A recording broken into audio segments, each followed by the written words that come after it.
우리나라가 광복 79주년을 맞이했어요. 세계에서 가장 약하고 가난한 나라에서 광복이 시작이 되었는데요. 이제는 10위권에 들어가는 선진국이 되었습니다. 물론 지금까지 나라가 망할 듯한 위기가 많이 있었는데 우리를 살려주셨어요. 왜일까요? 우리에게 맡기신 특별한 사명이 있기 때문입니다.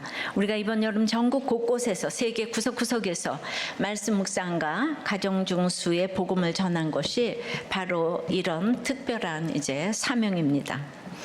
큐티로 제가 이론론이다. 큐티 하나 잘하면 모든 선교, 구제, 상담, 봉사 다 된다 했는데 이제 선교도 이게 됐는데 곳곳에 국내와 해외 TT에서 모든 팀원들이 큐티를 삶으로 목장시연으로 이렇게 나눔을 진솔하게 하니까 다들 은혜를 받으셨다고 해서 말씀 묵상 운동이 그냥 강에서 바다로 나가는 거 맞습니다. 어제 편지를 보내주신 산양교회 목사님은 모든 교우들이 많은 감동과 도전을 받았다고 해요.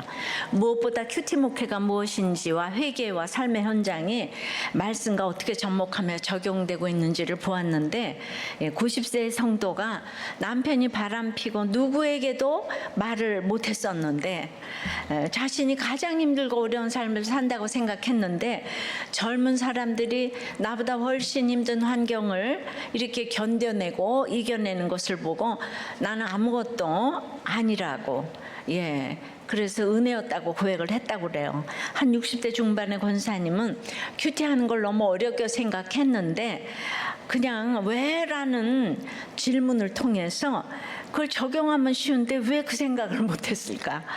라면 이제 큐티를 할 수 있을 것 같다고 했다고 해요. 당시에 얼떨결에 참석한 띵크 목회 세미나에 오전에 일하느라고 온전히 참석을 못해서 수료하지 못한 것을 너무 후회를 했었다고. 일보다 훨씬 더 중요한 세미나였는데 이 산양교회 와서 진행한 3일의 띵크 트립 후에는 더 큰 후회와 아쉬움이 밀려왔다는 거예요. 그래서 이제 올해 다시 한번 참석을 하시겠다고. 모두 이런 피드백들을 너무 많이 주셨어요. 이번에는 국내에는 충청 지역을 타겟으로 했는데 이제 다음 주일에 세종 한빛교회에서 피나레로 큐티 목회 세미나를 열게 되었는데요. 이미 326명의 사역자들이 등록했는데 워낙 380명인데 50명은 이제 관두고 성도님들 모두가 선교사님 맞습니다. 저도 여러분과 한 마음으로 한 달 동안 미국 곳곳을 돌면서 쉴 틈 없이 말씀을 전하고 왔습니다. 오레곤의 포틀랜드 베델 장로교회, 또 아틀란타의 프라미스 교회, 디트로이트의 한인감리교회, 시카고의 그 레이크뷰 언약교회, 레이크뷰 호수 경관, 그건 알아들으시죠?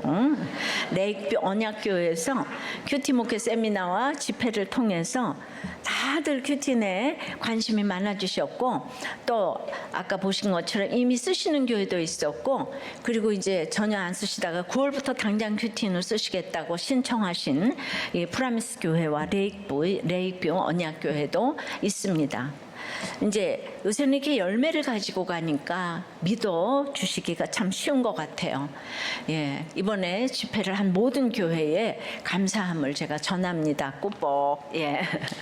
근데 이제 집회를 하는 동안에 많은 분들이 저에게 편지를 주셨는데 나는 고멜이라고 간증을 길게 써주신 성도님도 계셨고 허무와 개미는 제 남편 얘기예요. 또 평소 남편이 남들 앞에서 말하는 걸 싫어하는데 자기 간증을 했어요. 또 자녀의 아스퍼거 증후군으로 말씀이 들리는 은혜를 주셨어요. 또 한 분은 간사로 설교를 할 수 없이 다 들어야만 하는데 이번에 너무 은혜를 받았어요. 그리고 다들 처음 경험하는 부흥회였어요. 또 지금은 그 힘든 남편과 영적인 대화를 하고 있어요. 이 큐티인 때문에 이혼 안 했다, 살았다 등등 편지를 많이 주셨어요. 바로 이 사명 때문에 저와 여러분이 이렇게 살아있고 교회도 우리나라도 살게 하시는 줄 믿습니다. 무슨 일을 하든 위기는 있기 마련이에요. 근데 사명이 분명하면 위기 앞에서도 두려워하지 않게 되죠. 그러나 구원의 확신이 없으면은 작은 위기 앞에서도 휘청일 수밖에 없습니다. 있습니다. 1938년 영국의 챔벌린 총리가 밀어붙인 미넨 협정은 히틀러가 요구하는 체코슬로바키아 영토 일부를 주면은 전쟁을 피할 줄 알았는데 그 땅을 차지한 지 반년도 안 돼가지고 체코슬로바키아 전체를 점령했고 다시 반년 만에 세계대전을 일으켰습니다. 오늘 본문에서 요아스도 아람의 침공 위기를 막으려고 어리석은 일을 벌이죠. 하나님께 구별해드린 모든 성물을 하사엘에게 보내는 거예요. 위기를 피해보려고 해서는 안 될 일을 한 거예요. 오늘은 모든 성물을 보냈더니 어떻게 되었는지 생각해 보겠습니다. 첫째로 모든 수고가 헛것이 됩니다. 17절입니다. 예, 그때에 아람 왕 하사엘이 올라와서 가드를 쳐서 점령하고 예루살렘을 향하여 올라오고자 하므로 한 달 전에 1절부터 16절까지의 상황이 기억이 나시나요? 그때에 아람 왕 하사엘이 쳐들어왔다고 그래요. 이 그때에 너무 무서운 그때에. 요아스가 성전에서 보호하심을 받고 7살이 왕이 되어 여호야다가 교훈하는 동안에는 정직히 행했지만은 이제 산당을 제거하지 않았다고 했어요. 그것에 대한 면죄부로 요아스는 성전술이라는 큰 카드를 꺼내 들었는데 여호야다를 제쳤다고 할 만큼 진척이 잘 되었습니다.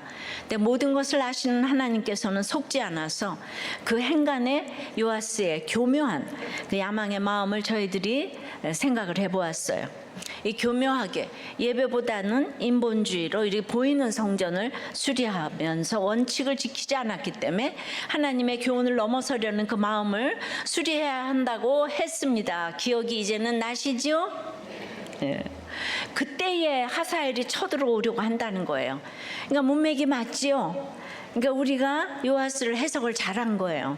이렇게 잘못하고 있으니까 징계로 하사엘이 쳐들어오려고 한다는 건데요. 그리고 문자적으로 그때는 성전 수리 공사가 끝난 후부터 요아스가 죽기 직전까지의 시기예요.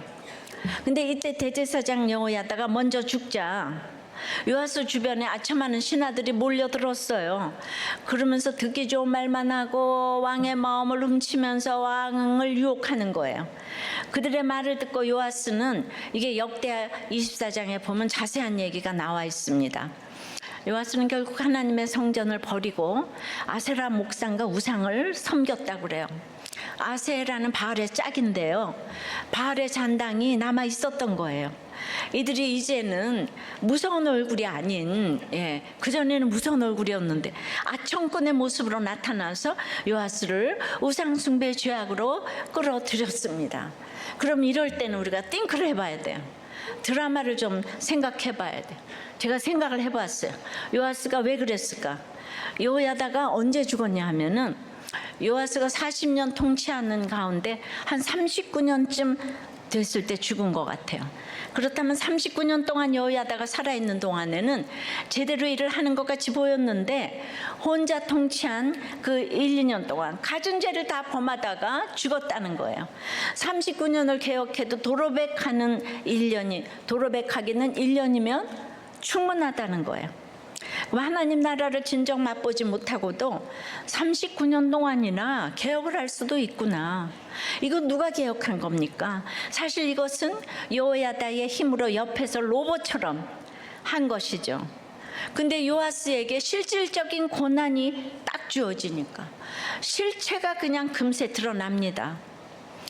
생각을 많이 해봤어요. 근본적으로 요아스에게 고난이 별로 없을 수 있죠.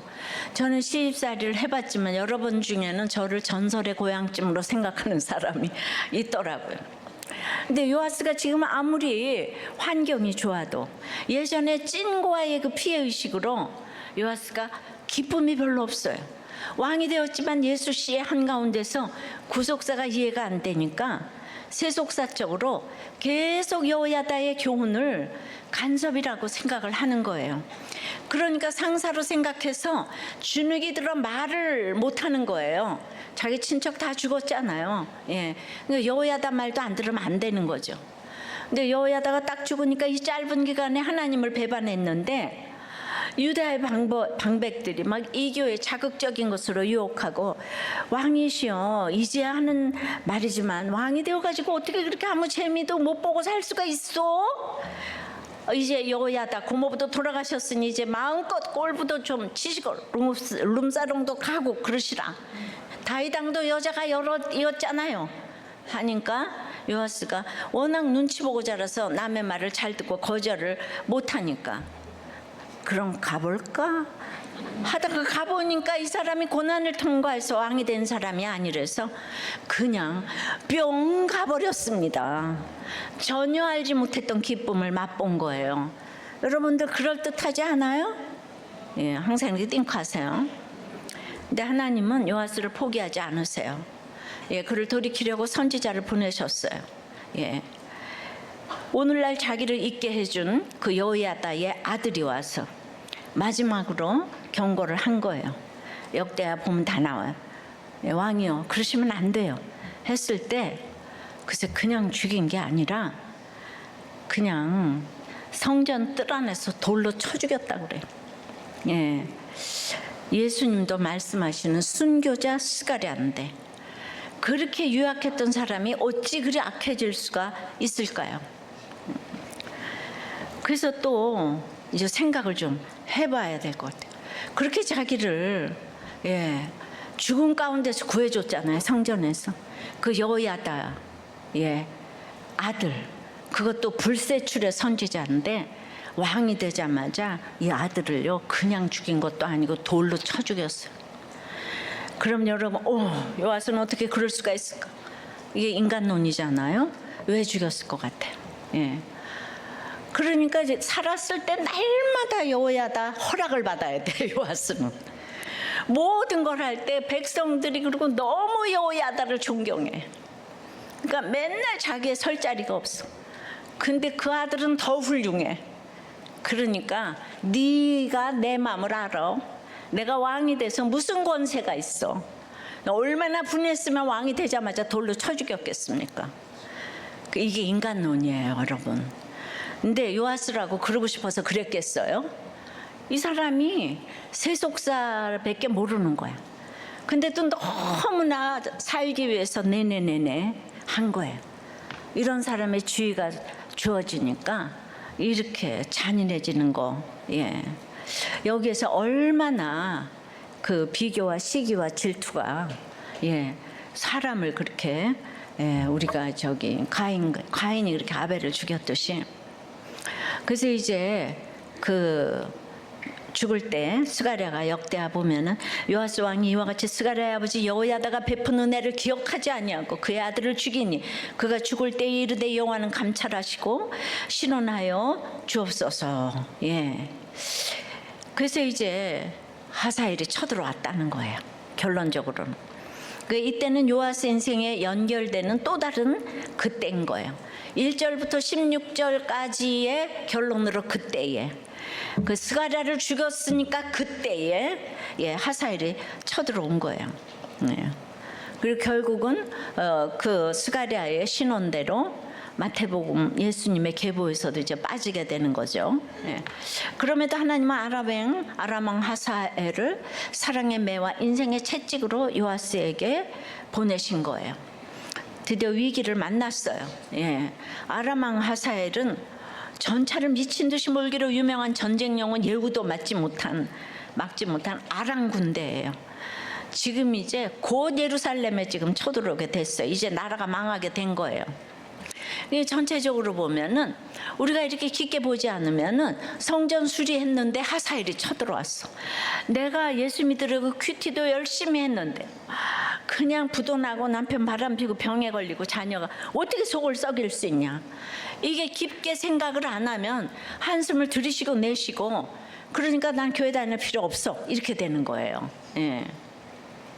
그런데 우리가 항상 내 죄를 봐야 되지 않아요? 요아스가 지금 아세라 목상을 섬기고 스가랴를 죽였잖아요. 이거를 찾아내야 되는데 내가 성전 수리했는데 왜 하사엘이 쳐들어오냐 이러는 거예요. 정확한 그 죄가 나온 거예요. 아세라 목상을 섬기고 스가랴를 죽였기 때문에 하사엘을 보냈다고. 그러니까 우리는 야곱이 그냥 에서가 무섭다고, 에서한테 속인 거 이거를 알아내야 된다고 그랬죠. 내가 에서를 먼저 형님을 속였어요. 항상 자기 죄를 봐야 되는데 이제 요아스가 이렇게 해석이 안 되는 거예요. 그러니까 요아스가 너무 불쌍해요. 해석이 안 돼서 그래요. 여러분, 이 세상에 누구도 미워할 사람이 없어요. 그 사람들을 거르고 싶어서 그런 게 아니에요. 이렇게 평생을 도와줬던 요아스가 때려 죽이는데 여러분들은 안 때려 죽이겠어요? 대답이 왜 없어요? 네. 그게 무슨 일도 해석을 해야 되는 거예요. 여러분들이 나빠서 그 일이 온 게 아니에요. 스가랴는 무슨 죄예요? 이 땅에서 살고 안 살고 이게 문제가 아닌 거예요. 해석이 안 되니까 돈으로 해결책을 내놓는 거예요. 18절에 유다의 왕 요아스가 그의 조상들 유다 왕 여호사밧과 여호람과 아시아가 구별하여 드린 모든 성물과 자기가 구별하여 드린 성물과 여호와의 성전 곡간과 왕궁에 있는 금을 다 가져다가 아람 왕 하사엘에게 보냈더니 하사엘이 예루살렘에서 떠났더라. 사람이 두려우니까 믿음의 조상들이 바친 성물을 하나님께 묻지도 않고 뇌물로 지금 다 바쳤습니다. 요아스가요, 눈치가 백단이에요. 어려서부터 성전에 숨어 지냈잖아요. 대제사장 여호야다의 교훈을 받으며 자랐어요. 7살에 왕이 되었으니 또 얼마나 눈치를 보면서 그 자리에 있었겠습니까? 예, 그러니 위기의 순간에 하사엘이 무엇을 원하는지 빠른 눈치를 챘어요. 하사엘의 목표는 땅이 아니라 돈이라는 걸 간파했어요. 그래서 요아스는 돈을 찾았어요. 제일 쉽게 돈을 얻을 수 있는 곳이 딱 떠올랐는데 요아스는 성전 구석구석을 누구보다 잘 알잖아요. 어린 시절을 보냈고 이제 직접 주관해서 싹수리도 했으니까요. 이 성전에는 성물이 있어요. 아버지, 할아버지, 증조할아버지 그 여호사밧이 구별하여 드린 모든 성물이 잘 보관되어 있고요. 자기가 구별하여 드린 성물도 있습니다. 그 밖에 백성이 헌물로 드린 은과 금도 있었어요. 그래서 그 모든 성물과 모든 금을 하사엘에게 보냈어요. 결과는 예상대로 하사엘은 예루살렘을 공격하지 않고 떠났습니다. 우리 요아스는 또 한 번 성공한 것처럼 보였고 멈췄던 전성기가 다시 시작되는 것 같았을 것입니다. 아람 군대라는 당면한 위기만 보면 이거 성공했어요. 인생은 눈앞의 것만 보면 안 되는 거예요. 그러나 요아스 인생 전체를 놓고 보자고요. 의도가 어찌됐든 요아스는 성전을 수리하고 재정관리 시스템을 구축했잖아요. 성전에 모아둔 성물, 자기 선조들과 자기 자신이 하나님께 구별하여 드린 성물은 요아스가 가장 공을 들여 수고한 업적의 상징이에요. 그런데 이제 아람의 침략이라는 위기를 피하려고 그 모든 성물을 가져다가 하사엘에게 보내버렸어요. 하나님의 성전을 수리하면서 하나님은 만홀히 여기고 자기 평생의 수고를 스스로 헛것으로 만들어버렸어요. 성전에 아무것도 없는 거예요. 더 심각한 문제는 성물은 특별히 구별하여 하나님께 바친 거룩한 예물이에요. 예, 근데 그냥 성물이라 그러지 아니하고 구별하여 드린 성물. 구별에도 거룩이라는 말이 있고 성물에도 거룩이라는 말이 들어 있습니다. 거룩한 예물이라는 것을 강조하는 거예요. 거룩은 하나님의 것이라는 말입니다. 그런데 요아스는 하나님의 것을 자기 것처럼 써요. 예전 번역에는 취하여라고 했어요. 하나님의 것을 도둑질한 거예요. 그리고는 거룩한 성물을 이방의 아람 왕 하사엘에게 보내요. 벌금 내듯이 곡물 바치듯 뇌물 주듯 그렇게 함부로 하나님의 것을 보내서 더럽힙니다. 예루살렘이 아람에게 공격을 받으면 자기가 쌓은 업적이 다 헛것이 된다고 요아스는 생각하는 거예요. 그러니까 인간적이니까 인간의 생각밖에 못해요. 그 위기는 무조건 막아야 된다고. 그래서 무조건 지금 돈 꺼서 내가 이 부도를 막아야 돼. 이래서 묻지도 않고 그러는 거죠. 그러니 그 모든 성물도 하나의 수단처럼 여겼어요. 하지만 이 계산법은 틀린 거예요. 수고를 헛것으로 만드는 거예요. 눈앞에 일어난 위기가 아니에요. 내 평생 수고를 헛것으로 만드는 것은 하나님께 구별하여 드린 거룩한 예물을 내 것처럼 여기고 함부로 버리는 거예요. 우리 인생에서 우리가 하나님께 드린 모든 것이 성물이에요. 우리의 돈과 시간은 물론 건강과 몸, 우리가 하는 일, 섬김, 관계, 생각, 계획, 비전, 상황과 환경, 이 모든 것은 하나님이 우리에게 주신 성물이에요. 그래서 우리는 이것이 주님의 것이라고 고백하며 그 표시로 11조를 드리는 것입니다. 사실은 모든 것을 주님께 구별해 드리는 것입니다. 주님 우리 자신을 거룩한 나라와 왕 같은 제사장으로 삼으셨어요. 그래서 우리에게 있는 모든 것이 주님께 구별하여 드려 마땅한 성물이에요. 결혼과 가정도 마찬가지입니다. 힘든 배우자, 자녀, 부모도 내가 하나님께 구별하여 맡겨야 하는 성물 중에 성물이에요. 그런데 우리 문제가 생기면 그냥 아내 탓, 남편 탓, 자식 탓, 부모 탓, 환경 탓, 정치 탓, 시대 탓 이렇게 탓하면서 내 맘대로 처분하고 버리려고 해요. 나를 힘들게 하는 모든 것을 내 뜻대로 가져다가 나로부터 멀리 저 이방 땅으로 보내버리면 내 문제와 위기가 끝날 거라고 생각할 때가 많습니다. 그러나 이것은 하나님의 주권을 무시하는 죄악인 거예요. 이런 것을 적용해 보면 성물을 보내는 것은 내 맘대로 이혼하는 거예요. 내가 200만 원 벌고 남편이 70만 원 벌기 때문에 이혼해야 된다는 거예요. 무시가 돼서 살 수가 없다. 그러나 가정은 하나님의 성물이기에 역할이 있는 것이에요. 그 남편을 섬기는 모습을 보고 아이들이 가장 잘 자라는 거예요. 능력대로 이혼하면 앞으로 남고 뒤로 미치는 거예요. 이혼은 존재 자체가 가해자가 되어서 아이들이 다들 커서도 아무리 잘해주어도 친부모를 찾는 것을 보게 됩니다. 외도에서 이혼해서 살다가도 중병이 걸리면 친자녀들을 찾고 책임을 지라고 하는데 피할 수도 없는 것이 피부치라고 하는 거예요. 다들 있잖아요. 외도에서 이혼하고 때려서 이혼하고. 여러분들 지금 있잖아요. 여기 애벌레가 이제 나비가 되려고 이러고는데 그냥 나비가 되기 위해서 외도도 하고 때리기도 하고 뭐 사건이 일어났는데 그거를 그냥 버리는 거야. 남편을 버리고 자식을 버리고 그냥 이혼을 해버리고 가위를 딱 잘라주면 나비가 못 되잖아요.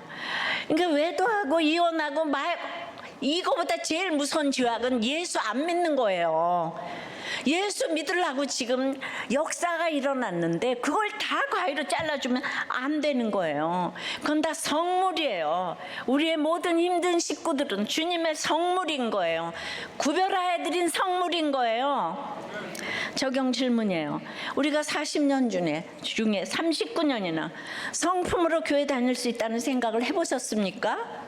우리 사건이 안 오면 나도 속고 남도 속는 나의 믿음이에요. 내 위기에서 듣기 싫은 하나님께 돌아오라는 스가랴의 말씀은 무엇입니까?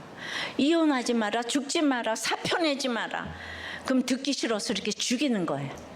요하스처럼. 은혜를 원수로 갚은 적이 있습니까? 부모, 형제, 자녀, 이웃 등에서요. 나에게 좋은 얘기 해주는데 요하스는 죽이잖아요. 그죠? 우리들 똑같아요. 이혼하지 말라 그러면 얼마나 저한테 돌로 치는지 몰라요. 얼마나 욕을 하는지 몰라요. 이것만 있으면 또는 이것만 없으면 이 위기가 끝날 것 같은 건 뭐예요? 내가 돈만 있으면 뭐만 있으면 이혼 이거 사업할 텐데 내가 돈만 있어도 이혼 안 할 거야. 돈이 없어서 이혼하는 거 이러는 거예요. 내 삶 전체가 하나님께 구별하여 드린 성물임을 인정합니까? 네. 그냥 스가랴가 살아온 것 같아서 무섭습니까 지금?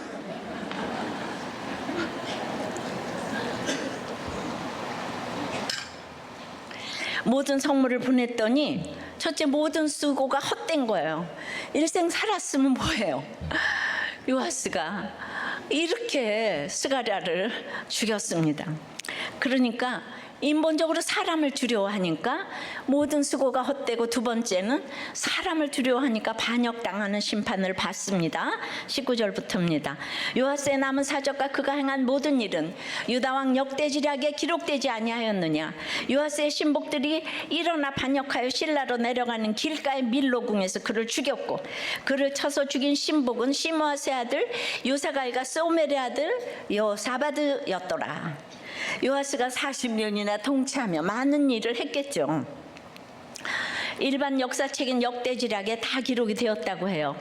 그런데 성경에 기록된 일은 몇 개 안 되는데 그 몇 개 중에 요하스의 죽음이 있어요. 요하스의 어린 시절도 너무 드라마틱하죠. 그런데 그의 죽음은 훨씬 더 충격적입니다. 그는 신복들의 반역으로 죽었어요. 신복은 종 아닙니까? 가장 가까이 모시는 신하예요. 아무나 신복이 되는 게 아니잖아요. 믿을 수 있는 사람만 신복이 되는데 믿는 도끼에 발등 찍히는 일이 요아스에게 일어난 거예요. 열왕기에서 요즘 계속 신복의 반역이 나오고 있습니다. 역대하에 보면 당시 상황이 좀 더 자세히 나오는데요. 아람 군대가 이제 가드를 점령할 때 요아스가 직접 군대를 이끌고 싸우러 나갔어요. 근데 군대 규모는 유다가 좀 더 컸거든요. 그런데도 더 적은 규모의 아람 군대를 이기지를 못해요. 왜냐하면은 범죄한 요아스를 하나님이 아람 군대를 통해 징벌 하신다고 했거든요. 그러니까 이때 요아스가 크게 다쳤어요. 예루살렘으로 피했겠죠? 예. 그리고 이제 아람 군대가 예루살렘을 공격하러 오니까 성물을 다 하사엘에게 보낸 거예요. 근데 이 작전이 잠시는 위기를 면하게 했습니다. 전쟁에 나갔다가 부상을 입고 돌아왔어요. 예루살렘도 언제 침공을 받을지 몰라요. 이런 상황에서 왕은 어디 머물러요? 우리가 전쟁이 날 것 같으면 대통령이 어디로 갑니까? 지하 벙커로 가서 전쟁을 지휘하잖아요. 예, 그래서 요아스도 보니까 밀로 궁이라는 별궁에 머물렀는데 여기가 지하 벙커 같은 요새예요. 이걸 누가 만들었는지 아세요? 다윗이 만들기 시작했고 솔로몬이 완성했어요. 그러니까 밀로 궁은 유다 왕에게는 가장 안전한 장소인 거예요. 여기가 무너지면 나라가 망하는 거예요. 최후의 보루인 거예요.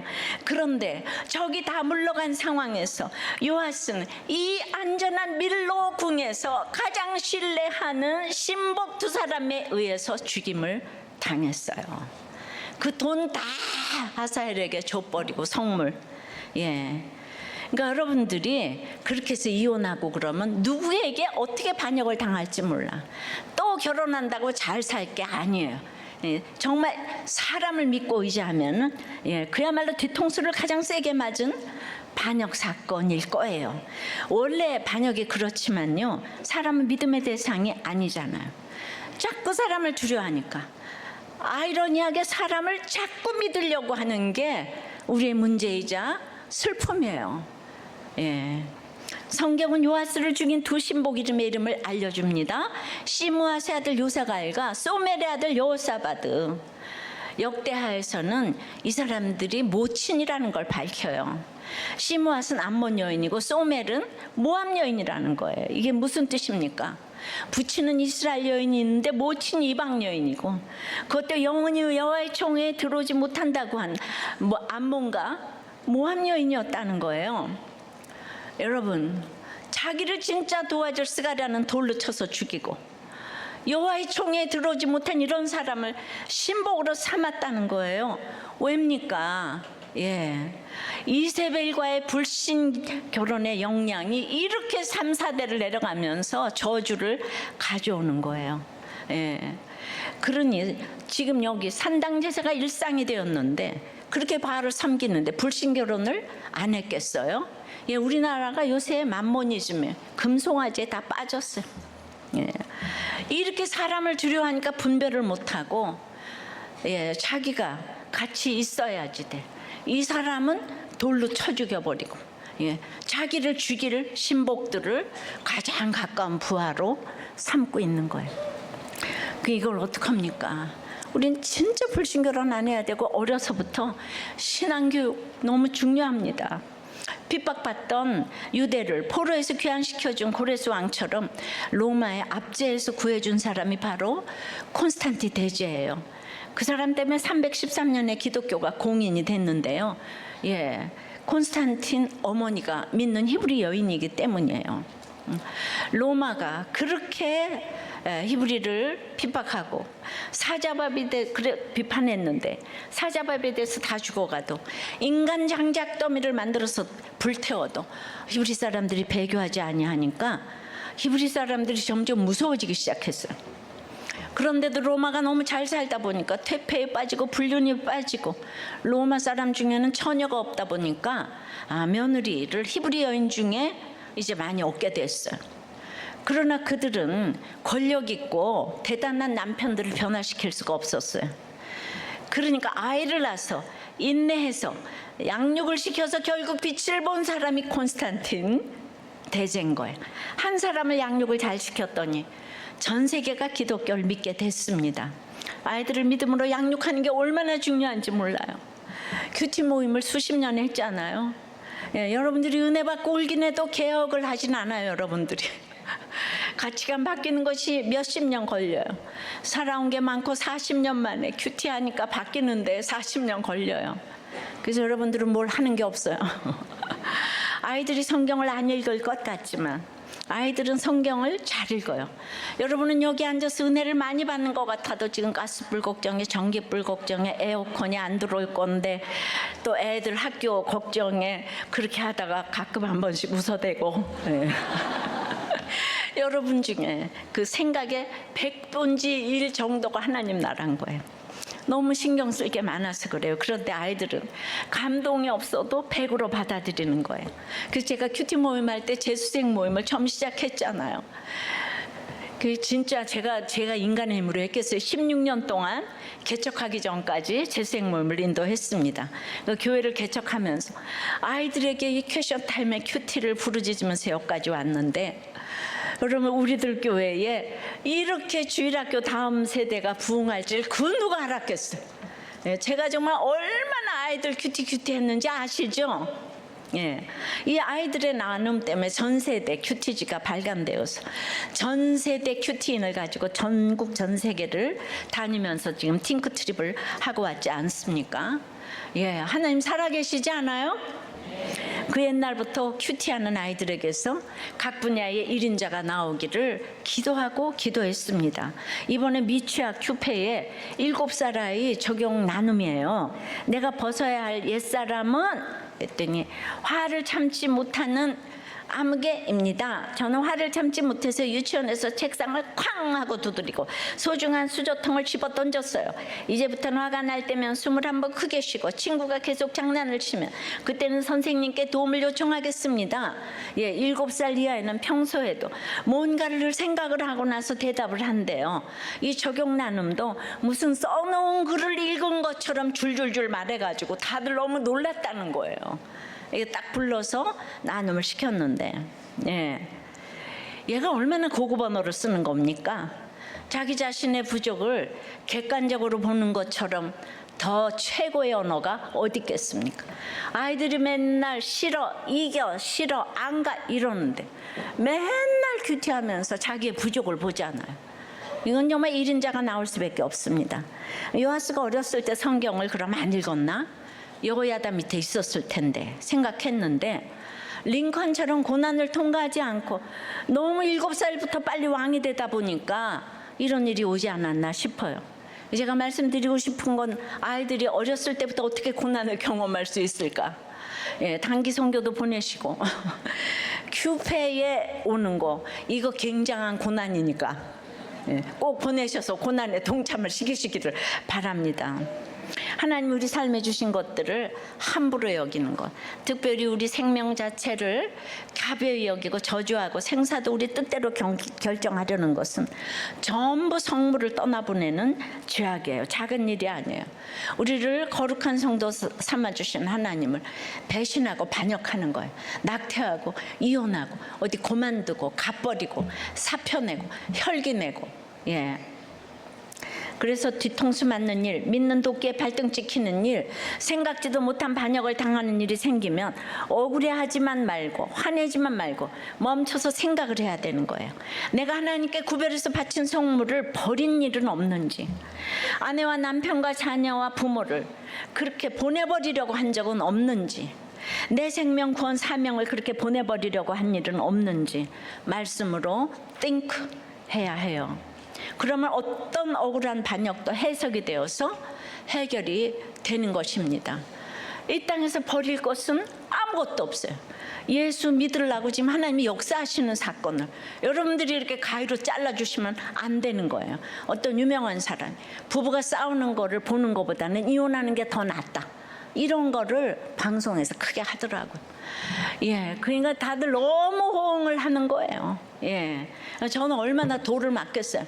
내가 정말 스가랴가 남의 얘기가 아니라니까. 예, 정말 돌 던진다. 이혼하지 말라 그러면 돌 던진다. 적용 질문이에요. 불신결혼이 반역의 기초가 되는 것을 믿으십니까? 사람을 두려워해서 사람에게 배신당하는 것이 믿어지세요? 그래서 믿는 도끼에 발등 지킨 일은 무엇이에요? 무엇을 밀로 또 누구를 신복 그렇게 믿었습니까? 나보다 하나님을 더욱 신뢰합니까?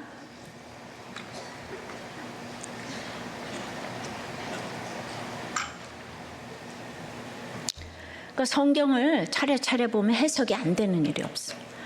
그렇게 믿지 못할 사람하고는 동업을 하지도 말고 결혼도 하지 말아야 되는 거. 예.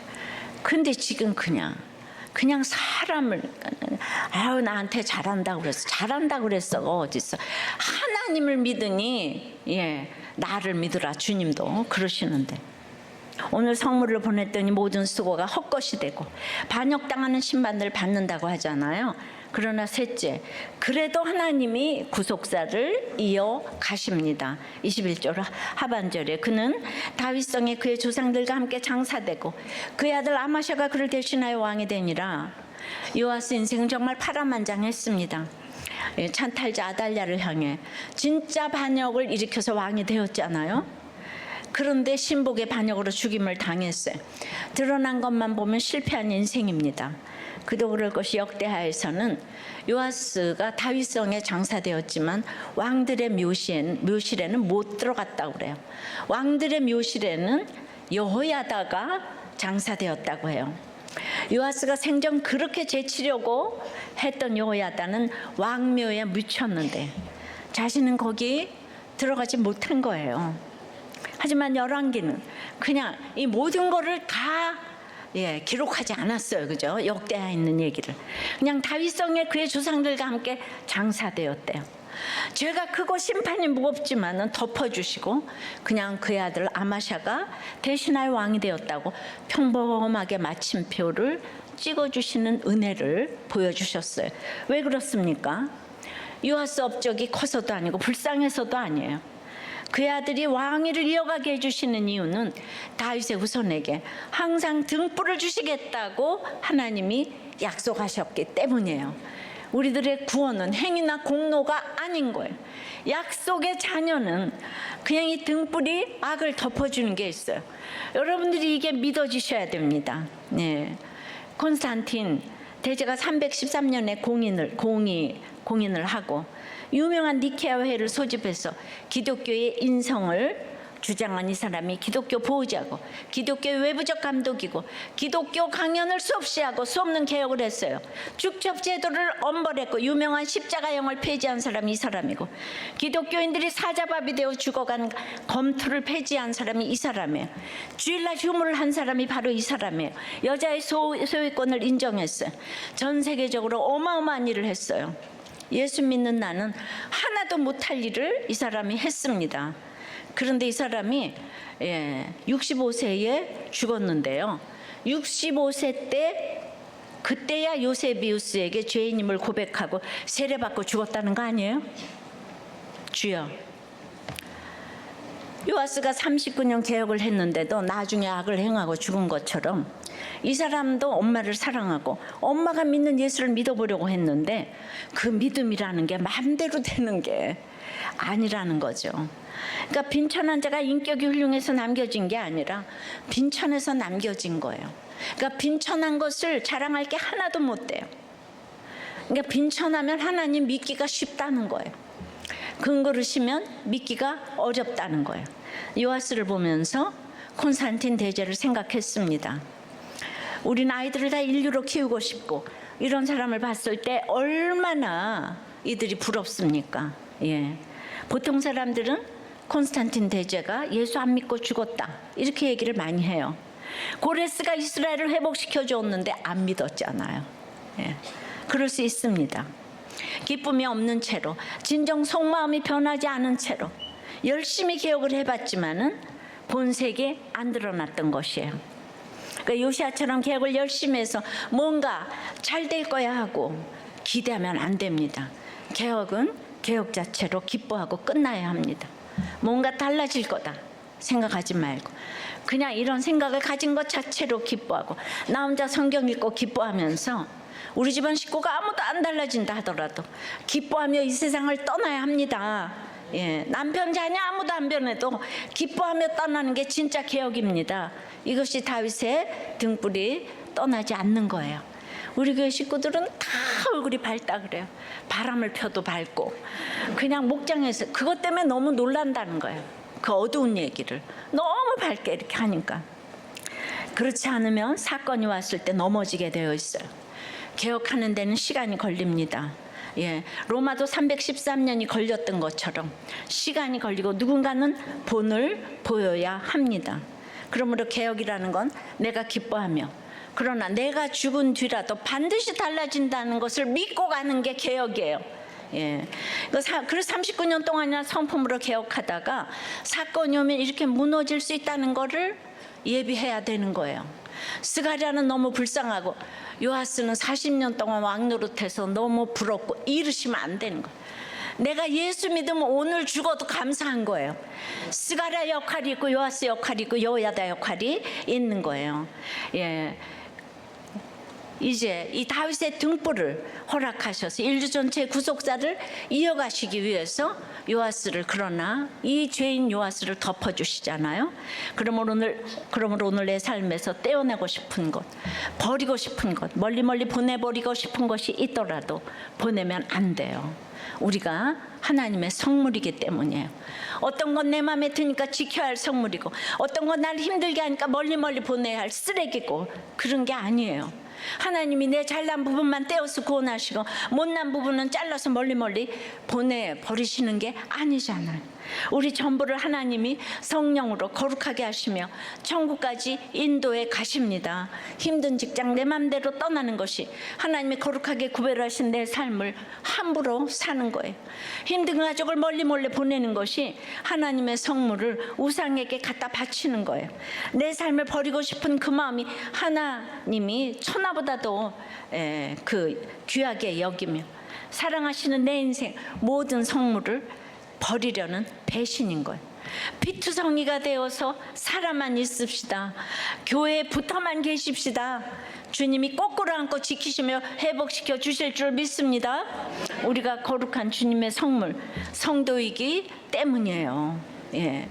근데 여호야다는 안 버리잖아요. 요아스를 다 알았을 텐데. 예. 자기 아들이 죽을 것도 알았을 것 같아요. 예.